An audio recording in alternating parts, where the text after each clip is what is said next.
Donc, le père Fouettard doit pouvoir visiter 3 villes, Séoul, Paris, New York, dans l'ordre qu'il souhaite, et doit à chaque fois repasser chez lui avant de visiter une autre ville. Donc, comme je vous ai expliqué auparavant, on va faire une place par ville. Voilà. Ici, ce sera PF, Père Fouettard à Séoul, Père Fouettard à Paris, Père Fouettard à New York et Père Fouettard à Marseille, c'est-à-dire chez lui. Au départ, on nous dit d'ailleurs que le Père Fouettard est chez lui. Il faut permettre au Père Fouettard d'aller à Séoul et évidemment d'en revenir. Donc pour aller à Séoul, classique, il y aura une transition qui permettra de faire passer le jeton Père Fouettard à Marseille à Père Fouettard à Séoul. Ce qui fait que le Père Fouettard changera d'état, puisqu'ici on représente, tout comme pour le Père Noël, on représentera les états du Père Fouettard. Il passera de l'état Marseille à l'état Séoul. Lorsqu'il est dans l'état Séoul, il faut qu'il puisse revenir et il ne doit pas aller de Séoul à une autre ville, il doit repasser chez lui. Donc, le seul moyen pour lui, le seul état dans lequel il peut se remettre une fois qu'il est à Séoul, c'est de revenir chez lui, à Marseille.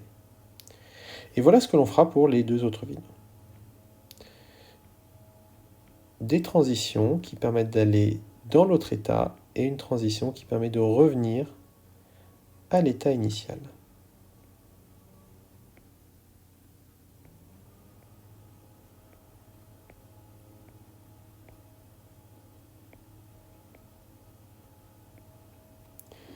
Et voilà.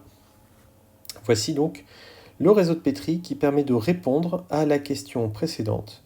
Donc, toujours ici 4 états. Cette fois-ci, c'est plus le Père Noël, mais le Père Fouettard. Et ces 4 états représentent donc les positions que peut avoir le Père Fouettard.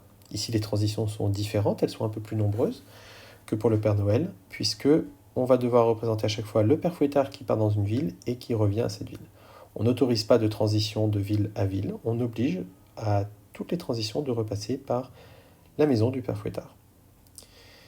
Alors ici, si on nomme T1, T2, T3, T4, T5 et T6, qu'est-ce que l'on peut dire en termes de P invariant et T invariant, simplement pour s'amuser entre guillemets? En termes de P invariant, on voit qu'il n'y a toujours qu'un seul jeton en tout dans le réseau. Donc la somme des jetons dans les 4 places doit être constante. Donc en gros, cela veut dire que si l'on ajoute le nombre de jetons à Marseille, à Séoul, à Paris et à New York, ce dernier restera toujours constant. Donc ça, c'est un P invariant minimal de notre système. Les T invariants, et bien ici on voit que si on active T1, T2, on revient à l'état initial, donc on aura ce T invariant. Si on active T3, T4, on reviendra aussi à l'état initial, donc on aura ce T invariant. Et enfin, si on active T5, T6, on revient à l'état initial, on aura aussi ce T invariant minimal. Voilà, donc ça c'est pour les T invariants. Ce n'est pas du tout demandé dans l'exercice, simplement histoire de s'entraîner un petit peu.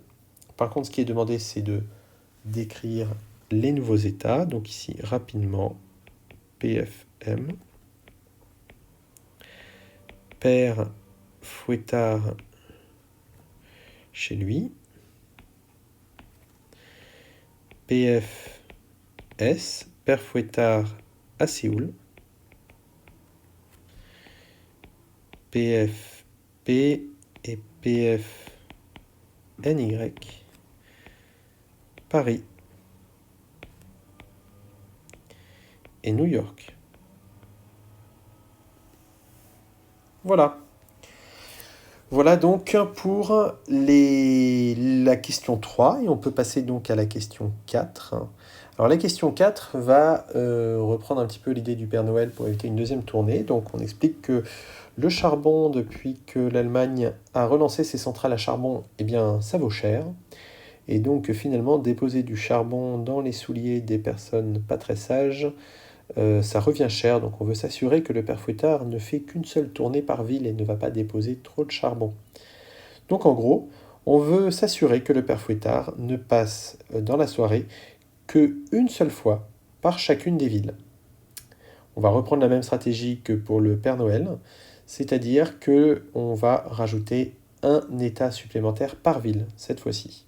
Donc je vous laisse réfléchir au réseau de Petri qui pourrait répondre à cette question et je vous donnerai la réponse dans la vidéo suivante.